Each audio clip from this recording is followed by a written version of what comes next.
때로는 내 것인 줄 알았는데 내 게 아닐 때가 있어요. 오늘 아침 같은 경우에도 그랬는데 저희 둘째 아이에게 과자를 사줬거든요. 분명히 우리 아내와 제 지갑에서 나온 돈으로 산 과자이지만 제가 하나만 달라고 애걸복걸 하나 단 하나도 얻어먹지 못했어요. 안 주거든요. 이거 내 돈으로 산 건데 안 줘. 지가 안 주겠다면 못 먹는 거예요.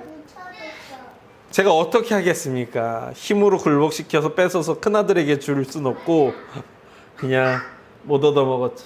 내 건 줄 알았는데 내 게 아니었어요. 오늘 본문을 보면 한 농부가 자신이 가지고 있는 토지에 포도원을 짓고 자기는 이제 타국에 가서 살아야 돼서 소작농을 두고 대신에 여기서 포도 농사를 져달라고 이야기한 거예요. 그러면 소출이 났을 때 일부는 내가 갖고 또 일부는 당신들이 나눠 가져라 라고 계약을 맺고 떠나간 거죠. 그리고 소출이 날 때가 돼서 종을 보내서 우리에게 그 약속대로 계약대로 나의 몫을 달라고 했는데 이 소작농들이 주지를 않는 거예요. 심지어 다른 종을 보낼수록 점점 종을 대하는 태도가 나빠지는 거죠. 처음엔 그냥 돌려보냈다면 그 다음 종은 상처를 내기도 하고요. 그리고 굉장히 혐오스럽게 대하기도 하고 심지어는 죽이기까지 했다는. 땅 주인이 견디다 못해서 결국에는 자신의 아들을 보내게 되죠. 아들이라면 이 사람들이 존대할 거라고 생각한 거예요. 근데 이 소작농들이 어떻게 대하냐면 오늘 본문 9절은 이렇게 이야기하는데 포도원 주인이 죄송합니다. 7절입니다. 이들이 이렇게 돼요. 그 농부들이 서로 말하되 이는 상속자니 자 죽이자. 그러면 그 유산이 우리 것이 되리라 라고 이야기하는 거예요. 제 의문은 여기서 시작하는 거예요. 왜 그 아들을 죽일까? 그 아들을 죽이면 구절 같은 일이 일어날 걸 몰랐던 건가? 라는 생각이 드는 거죠. 구절을 보면 그 땅의 주인이 자신의 아들이 죽은 것을 알고는 이렇게 결심해요. 예수님께서 이렇게 말씀하시죠. 포도원 주인이 어떻게 하겠느냐? 와서 그 농부들을 진멸하지 않겠느냐? 라고 이야기하는 거죠. 그러니까 아들을 죽이면 땅의 주인이 진노해서 군대를 이끌고 와서 자신들을 죽일 걸 몰랐을까? 이걸 정말 몰랐을까? 하는 의문이 드는 겁니다. 어떻게 이렇게 비합리적인 판단을 할 수 있는 거지? 어떻게 그런 판단을 하는 거지? 하는 의문이요. 그래서 자료를 찾다 보니까 두 가지 요인이 이들로 하여금 그런 판단을 하게 했다는 거예요. 첫 번째는 땅의 주인이 타국에 가서 살게 됐다는 거예요. 타국에 가서.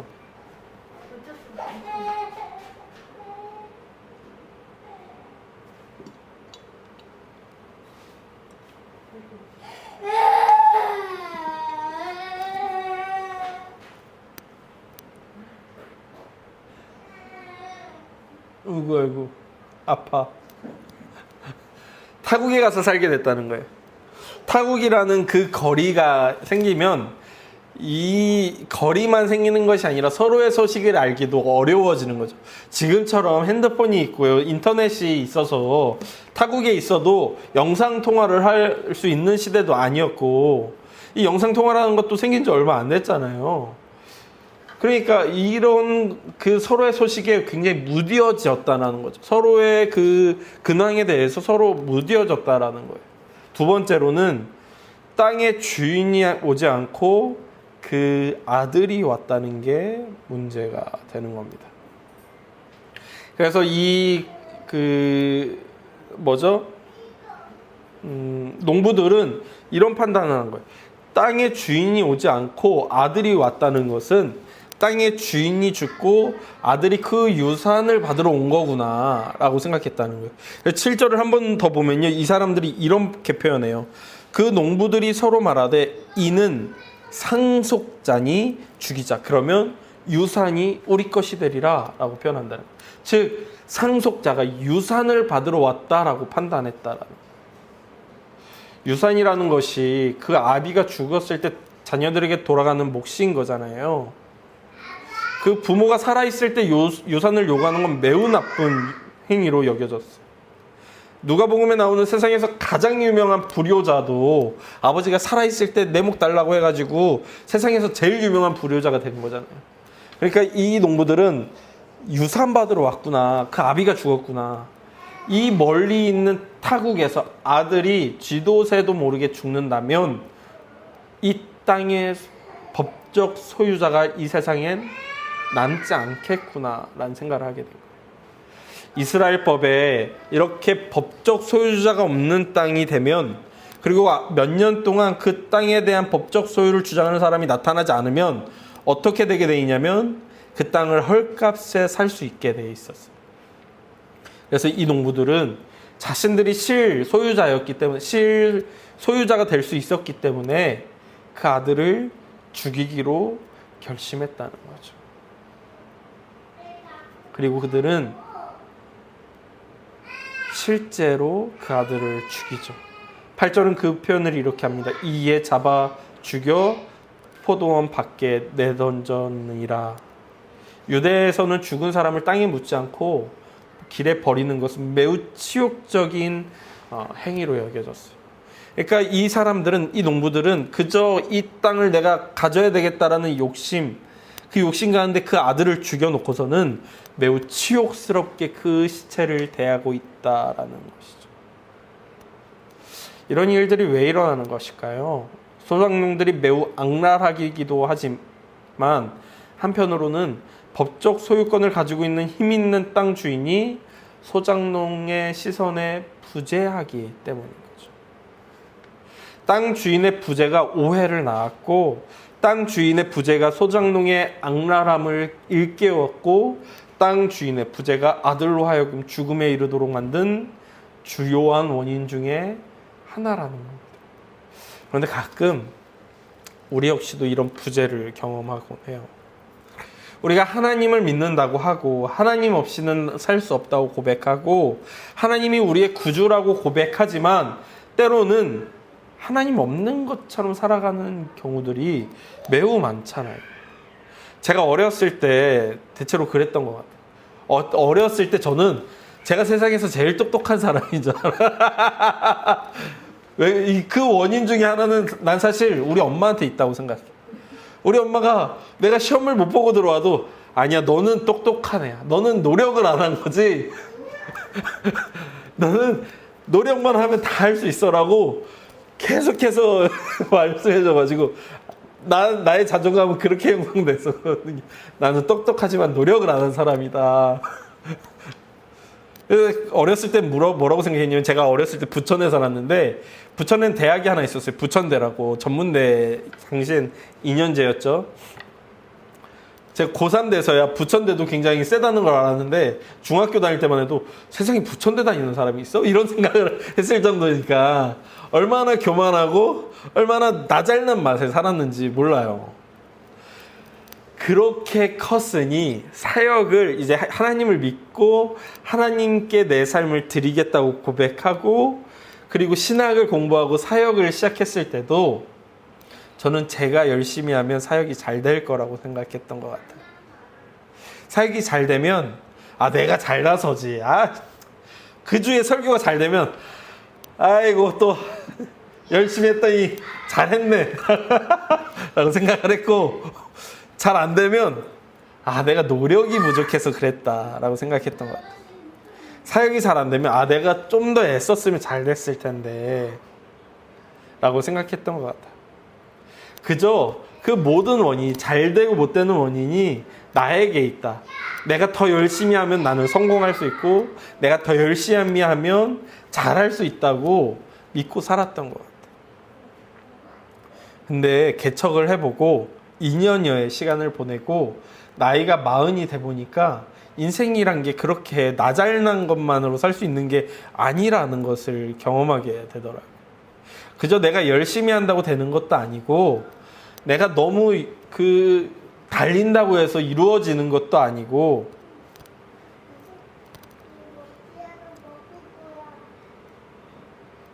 그저 하나님이 계획하신 때에 하나님의 뜻이 아니고서는 이루어지지 않는다는 걸 이제 조금 알겠다라는 생각이 드는 거죠. 그 전에 내 잘난 맛에 살았던 건 하나님이 눈에 보이지 않기 때문에 하나님을 내 손으로 만질 수 없고 하나님을 내 눈으로 볼 수 없고 하나님의 음성을 내 귀에 들을 수 없다 보니 내가 하나님을 믿는다고 고백하면서도 사역을 내 힘으로 하려고 했던 거구나 라는 고백을 하게 되더라는 겁니다. 목사들만 그런 건 아니죠. 일반 성도님들 역시도 때로는 그런 삶을 살곤 합니다. 그런 분들께 목사로서 할 수 있는 단 하나의 말이 있다면 하나님께서 오래 참으시나 반드시 모든 인생은 그분의 심판대 앞에 서는 날이 있다는 것입니다. 학교 다닐 때 한 조직신학 교수님께서 학생들한테 이런 질문을 하셨어요. 십자가를 생각하면 뭐가 떠오르냐고. 그리고서는 보기를 2개 주신 거예요. 하나는 사랑, 하나는 공의. 근데 저는 이거의 답을 책을 통해서 이미 알고 있어서 함정에 빠지지 않았죠. 나 잘난 걸 얘기하는 거예요. 근데 대부분의 친구들이 어디서 손을 들었냐면 사랑에서 손을 들었어요. 사랑에서. 여러분도 대체로 그러실 거라고 생각해요.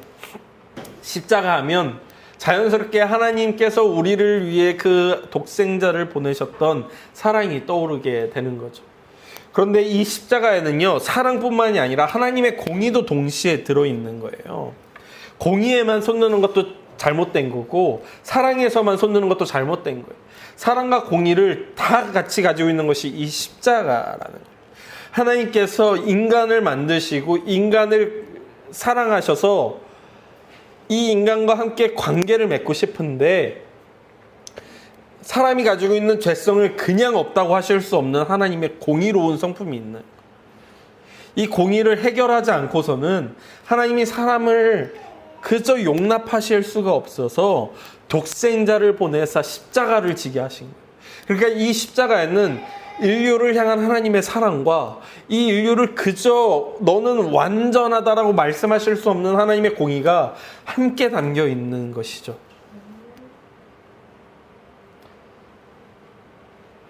그래서 하나님의 십자가에는, 그리스도의 십자가에는 사랑과 공의가 다 담겨 있어요. 그래서 어떤 분들은 이것을 생각할 때에 하나님 이상하다라고 이야기하시는 분들이 있다는 거예요. 존 스토트라는 분은 사람들이 이렇게 질문한다고 이야기해요. 왜 하나님은 사람들에게 이웃을 용서하라고 하면서 하루에 7번씩 70번이라도 이웃을 용서하라고 하면서 하나님 그분은 왜 그냥 용서하지 않으시느냐 라고 질문한다는 거예요. 근데 존 스토트는 이 질문이 잘못됐다라고 해요. 옳은 질문은 왜 용서하지 않으시느냐가 아니라 옳은 질문은 어떻게 용서하실 수 있느냐, 이 질문이야말로 하나님한테 드릴 수 있는 진짜 질문이라고 이야기해요. 왜냐하면 존 스토트가 볼 때 하나님의 공의는 완전하시기 때문에. 우리도 때로는 그렇잖아요. 때로는 세상에 있는 이 불의와 세상에 있는 이 부정을 보면서 하나님, 어떻게 이 부정과 불의를 그냥 두고 보실 수가 있습니까? 하나님이 공의롭고 하나님이 정의로우시다면 세상은 왜 이렇게 불의로 가득 차 있습니까? 왜 불의한 사람은 저렇게 부유하고 부자고 저렇게 행복한 것 같고 하나님을 온전히 믿는다고 고백하고 하나님께 헌신하고 하나님을 사랑한다고 하는 사람들은 저렇게 눈물 흘리고 고통 가운데 있습니까? 호세아 역시도, 구약의 수많은 선지자들 역시도 동일한 질문을 했었죠. 그렇기에 우리의 질문은 하나님 왜 그냥 용서하지 않으십니까가 아니라 하나님, 당신은 어떻게 사람을 용서하실 수 있습니까? 가 되어야 한다. 그 답이 십자가에 달려 있는 것이죠. 십자가에는 하나님의 공의와 하나님의 사랑이 함께 담겨 있어요. 그때 우리는 오늘 본문을 읽을 때 주의해야 될 게 두 가지 있어요. 하나는 이 땅 주인이 타국에 있다는 것을 통해 하나님도 그저 우주 저 멀리에 그냥 계신 분으로, 이 인간 세상에는 전혀 관여하지 않으시는 분으로 생각하셔서는 안 돼요. 이거 비유일 뿐이에요. 예수님께서 비유하실 때는 목적이 있어서 하는 거지 모든 요소에 모든 영적인 의미를 담으시는 건 아니라는 걸 꼭 기억하셔야 돼요. 그래서 땅 주인을 하나님으로 비유하고 있지만 하나님이 땅 주인처럼 저 멀리 계시는 분으로 생각하셔서는 안 된다는 게 주의점 하나고, 두 번째로는 땅 주인이 자신의 땅에서 나온 소출의 일부를 취하지 못했다는 이유로, 자신이 보낸 종들이 마땅히 받아야 대우를 받지 못하고 심지어 죽었다는 이유로, 자신의 아들이 죽임당했다는 이유로 소작농들을 징벌할 것이지만 하나님의 심판은 그런 이유는 아니라는 거예요. 그분의 심판은 공의로울 것이며 그분의 심판은 공평할 것이고 그분의 심판은 정의로우실 거예요. 이 두 가지는 유의해서 보셔야 돼요. 그렇다면 오늘 본문에 나오는 본문에서 그렇게 이 땅의 소출을 내 것이라고 여기는 소작농들, 그리고 이 땅에서 나오는 이 땅을 그 상속자만 죽이면 낼 것이라고 낼 거라고 생각하는 이 소작농들을 어떻게 할 거라고 예수님께서 말씀하시는지를 보면 오늘 본문에 그게 핵심이 되는 거예요. 오늘 본문은 예수님께서 누구한테 하시는 말씀이냐면, 이 본문은 이전 본문이랑 이전 문맥이랑 연결되어 있는 거예요. 이전 본문의 문맥은 누구와의 대화가 나오죠? 대제사장, 서기관, 그리고 예루살렘의 장로들. 이 사람들은 예수님이랑 당신이 무슨 권세로 이런 일을 합니까? 라고 질문했었고, 예수님이 다시 질문하심으로 그들의 입을 막으셨죠. 그리고 나서 그들에게 오늘 본문의 이야기를 비유로 이야기해 주시는 거예요. 근데 이 비유를 처음 들었을 때 이들은 자신을 뭐라고 생각했을까요? 여기 비유에 나오는 사람들 중에 땅 주인이라고 생각했을 거예요. 당시 예루살렘에 있는 땅의 대부분의 토지는 제사장과 바리새인과 서기관과 장로들의 것이었어요. 그들은 이스라엘 여러 땅들을 소유한 채 자신들은 예루살렘에서 하나님의 일을 해야 되기 때문에 소작농을 두고 땅을 기경하게 했어요. 그리고서는 소출을 받아서 자신의 몫을 채웠었죠. 그러니까 오늘 비유에 나오는 땅 주인의 역할을 실제 역사에서는 제사장과 서기관과 장로들이 하고 있었다고. 그러니까 비유에서 예수님이 땅 주인이 포도원을 만들고 소작농을 두고 타국에 갔어 라는 이야기를 하실 때 이미 그들은 땅 주인에게 감정이입을 하고 있었어요. 그리고서는 종을 보냈을 때 그 종을 마땅히 대우해야 될 대우를 하지 않는 소작농들을 보면서 분노하고 있었을 거예요. 그런데 이 비유가 끝나고 이들은 어떤 느낌을 갖냐면, 잠시만, 이 소작농 우리를 얘기하는 건가? 라고 하면서 12절에 보면 이 이야기가 자신들에게 하는 이야기라는 걸 깨닫고 분노하고 있다고 마가는 우리에게 보여주고 있어요. 예수님은 마치 땅 주인이 대제사장인 것처럼 이야기하시다가 결말에 가서는 너희는 땅 주인이 아니라 소작농이라고 분명하게 얘기해 주시면서 그들이 마치 자신의 것이라고 생각하면서 살아가는 거짓된 자아와 거짓된 행위들에 대해서 책망하고 계시는 것을 보여주고 있죠. 그리고 너희를 향한 하나님의 심판이 이루고 있으니 조심하라고 말씀하고 계시죠. 경고하고 계신, 이 말씀은 마치 다윗 앞에 서 있는 나단 선지자를 보여주는 것 같아요.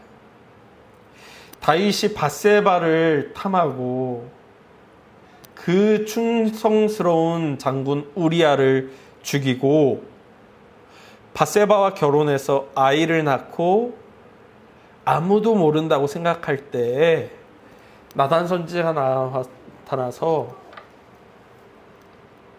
남의 양을 훔친 부자의 이야기를 들려주죠. 다윗은 마치 자신이 정의롭고 자신은 그 불의에 대해서 분노할 수 있는 사람인 것처럼 그 자를 죽이겠다라고 하나님의 이름으로 맹세해요. 그때 나단은 당신이 그 부자입니다 라고 이야기해 주죠. 거기서 다윗은 꼬꾸라져요. 이 장면에서 완전히 극명된 반응을 보여주고 있는 거죠. 다윗은 꼬꾸라지나 제사장들은 분노해요. 두 가지 다른 반응이 있음을 보게 됩니다. 이 반응을 가지고 우리의 삶에 와보자고요. 우리는 여전히 부재의 시대를 살고 있어요. 하나님이 부재하다는 것은 아니에요. 그저 우리가 느끼기에 하나님은 부재하고 계시죠. 그런 시대를 살아가는 우리는 완전하게 완벽하게 하나님이 주인이라고 고백하며 사는 삶을 살 수 없을 거예요. 다윗도 그랬잖아요. 다윗도 넘어졌잖아요. 그때 하나님께서는 우리에게 다윗에게는 나단을 보내셨듯이, 그리고 예수님 시대 대제사장과 서기관과 장로들에게는 예수님을 보내셨듯이 하나님의 종들을 보내사 너 지금 잘못 가고 있어 라고 이야기해 주실 거예요. 지금도 수많은 목사님들이 한국교회가 잘못 가고 있다라고 이야기해 주고 있잖아요.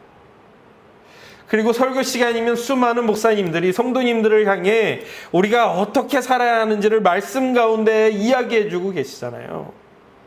그때 어떻게 반응하는지가 그 사람이 그리스도인인지 아닌지, 다윗의 길을 가는지 제사장들의 길을 가는지 보여주게 될 겁니다. 그저 하나님, 내가 그렇게 살겠습니다라는 고백만으로는 안 되는 거예요. 하나님, 내가 당신을 믿습니다라는 입술의 고백만으로는 안 돼요.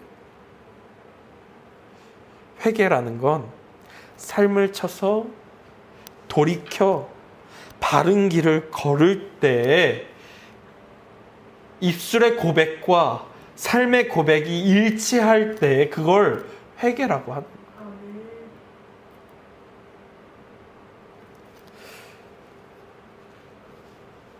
지난주에 한 후배를 만나서 대화하는데 그 후배가 제 설교를 유튜브로 봤나 봐요. 형 근데 설교 들었는데 왜 그렇게 해? 라고 얘기하는데 순간 화가 너무 났어요. 지가 뭔데 내 설교를 판다네? 화가 너무 나더라고요. 너무 화났어. 근데 화를 내자니 너무 쪼잔해 보일 것 같아서 아 그렇게 봤니? 미안하다. 내가 고칠게. 하고 화난 마음과 다른 반응을 하고 돌아왔어요. 오늘 설교를 준비하는 가운데 내가 그렇게 반응했을 뿐만 아니라 내가 정말 마음으로 그 친구의 충고를 들어야 되겠다. 그리고서는 그 충고에 따라야 되겠다라는 생각을 했어요. 개척하고 참 많은 분들이 충고를 해주세요. 그러면서 때로는 듣기도 하고 때로는 안 듣기도 하고 내 맘대로 하고 싶어가지고 듣는 척 마는 척 네 그러고서 그냥 내 맘대로 하고 막 그러기도 했었죠.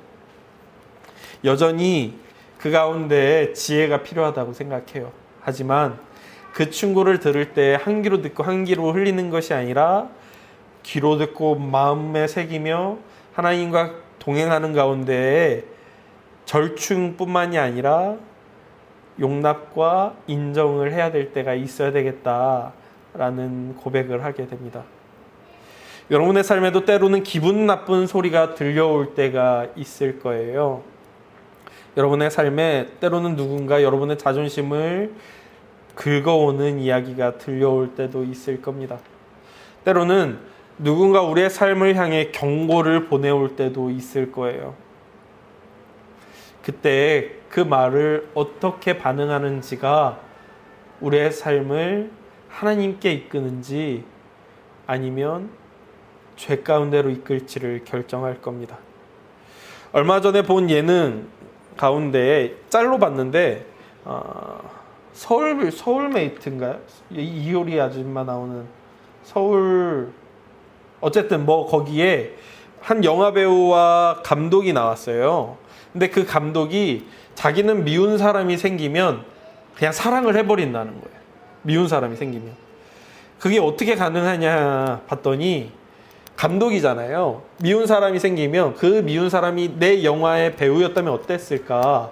그 모습이 참 아름답고 사랑스러웠겠다라고 생각되면서 사랑을 해버리니까 미울 사람이 없고 행복하더라는 거예요. 누군가 우리의 자존심을 긁어오고 누군가 우리의 존재를 바닥치게 만들고 누군가 우리에게 기분 나쁜 소리를 해올 때 그것이 그 사람이 나를 미워서 하는 소리거나 그저 나의 적수이기 때문에 나를 어떻게 나의 기분을 잡치게 만들게 하기 위해서가 아니라 하나님이 저 사람을 나에게 보내신 거 아닌가 생각해 본다면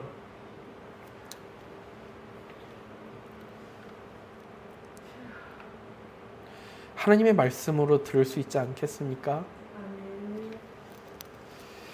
그동안 우리는 우리의 삶을 내 것처럼 살아왔는지도 모르겠습니다. 하나님 도와주십시오라고 기도하지만 사실은 하나님 저기 한편에 가서 서서 구경하십시오. 내가 얼마나 잘하는지, 내가 얼마나 놀라운 일들을 하는지 보시고 박수나 치십시오 라고 했는지도 모르겠어요. 그렇다면 이제는 그 주인의 자리에서 내려옵시다. 그리고 마땅히 하나님께서 앉으셔야 하는 그 보좌의 자리를 하나님께 내어드리고 하나님 말씀하십시오. 내가 듣겠습니다. 하나님 이끄십시오. 그 자리가 어디든 내가 걷겠습니다. 고백하는 우리의 삶이 되길 간절히 소망합니다. 이 시간 한 번 더 찬양하고 기도할까 하는데요. 우리 조금 전에 했던 찬양이죠. 나는 아무것도 아닙니다 라는 찬양을 할 텐데요. 잠시만요. 나는 아무것도 아닙니다 라는 찬양을 할 때 나는 아무것도 아닙니다 라는 찬양을 할 때요. 이 찬양 정말 우리의 마음 다해서 하나님 나는 아무것도 아닙니다. 주님이 없이는 정말 나는 아무것도 아닙니다. 오직 주님만이 나의 구주가 되십니다. 고백하는 우리의 존재가, 우리의 마음이, 우리의 삶이 되길 소망합니다. 찬양할까요?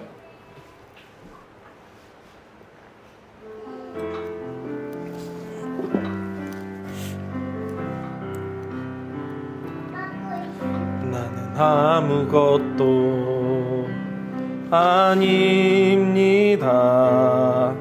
주님의 사랑이 없으면 나는 아무것도 모릅니다.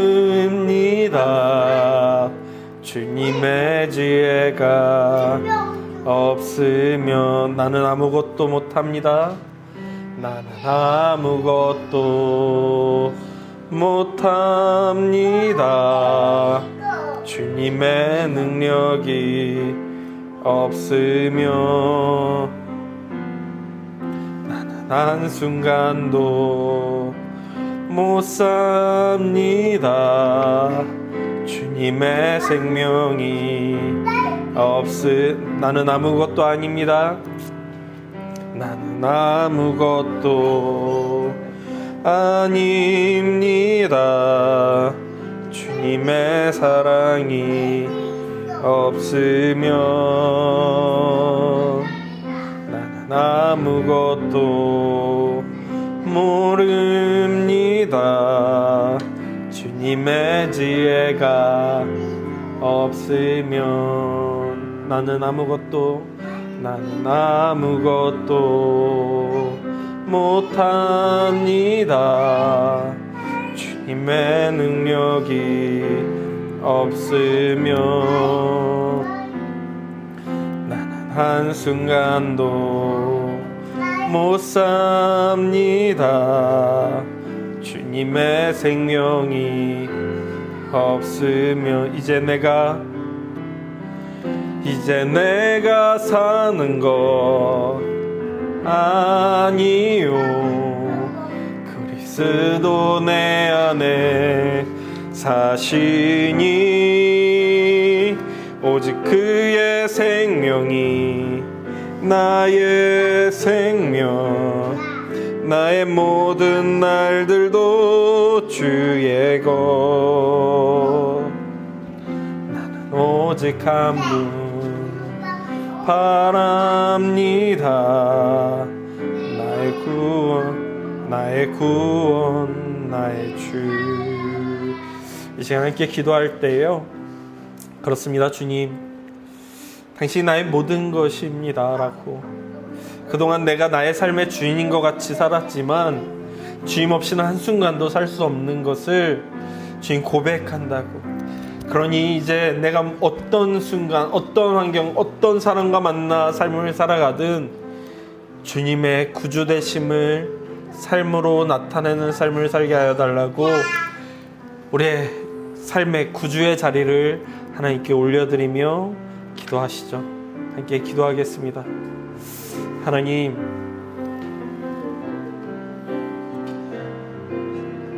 저 대제사장들과 서기관들과 장로들이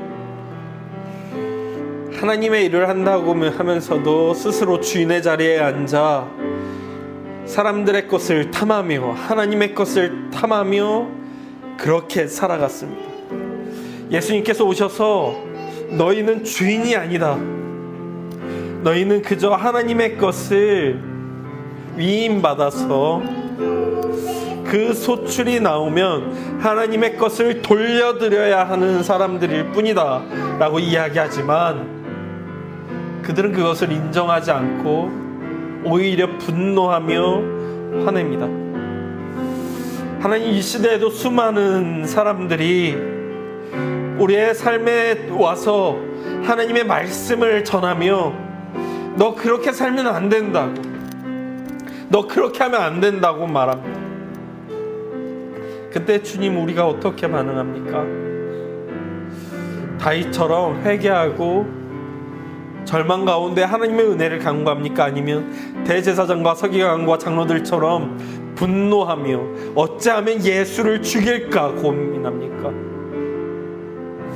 하나님, 우리로 하여금 우리의 주인의 자리에서 내려와 오직 다윗의 길을 걸으며 마땅히 하나님께 드려야 할 것들을 드리며 하나님께서 우리에게 보내시는 그 메신저들을 존중하며 그 메신저들로부터 오는 하나님의 말씀에 귀를 기울이고 청종하고 우리의 삶을 쳐서 예수 그리스도의 말씀에 복종하며 그 길 위에 서게 하여 주십시오. 오직 그렇게 하루하루를 살아가며 그렇게 순간순간을 살아가며 주님이 부르시는 그날까지 하나님의 말씀을 듣고 순종하며 그 길을 걷게 하여 주십시오. 주님, 감사합니다.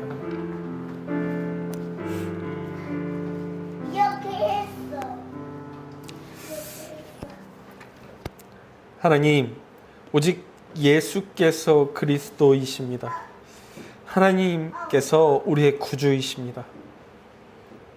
우리의 삶이 그 무엇이 주인의 자리에 앉으려고 해도 결코 그 자리를 그것들에게 주지 않겠습니다. 심지어 나도 우리 자신도 그 자리에 앉지 않겠습니다. 오직 주님만이 그 자리에 앉으사 우리를 통치하시고 우리를 다스리시고 우리를 인도하여 주십시오. 때로 혹 우리가 하나님의 길에서 벗어나 그 주인의 자리에 앉아 삶을 이끌려고 한다면 주님, 그때마다 나단 같은 선지자를, 예수님 같은 분을 보내셔서 말씀하게 하시고 우리로 듣게 하소서.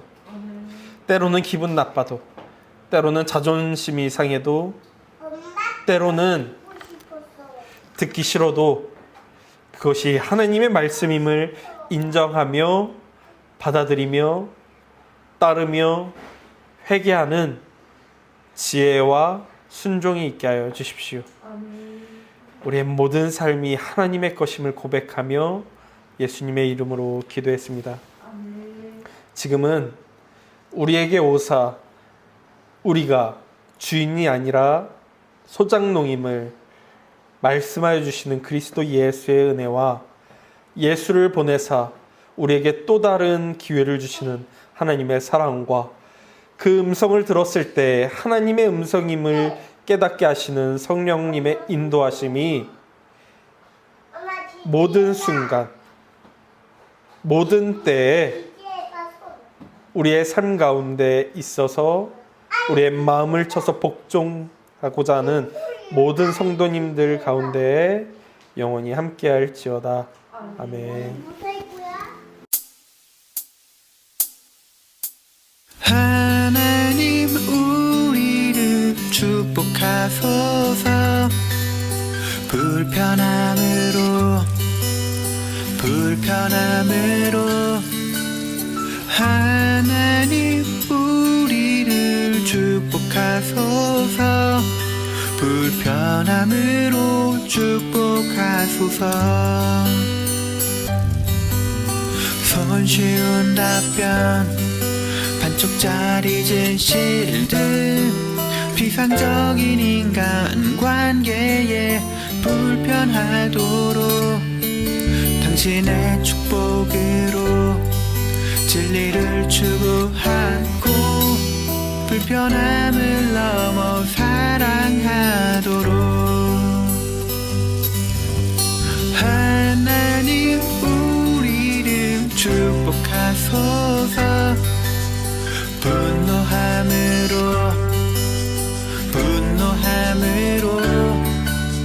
하나님 우리를 축복하소서.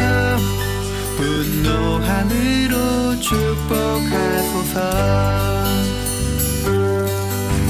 사람에 대한 불의와 억압, 부당하게 착취하는 것에 분노하도록 당신의 축복으로 정의를 추구하고 피곤함을 넘어 수고하도록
사랑함으로 하나님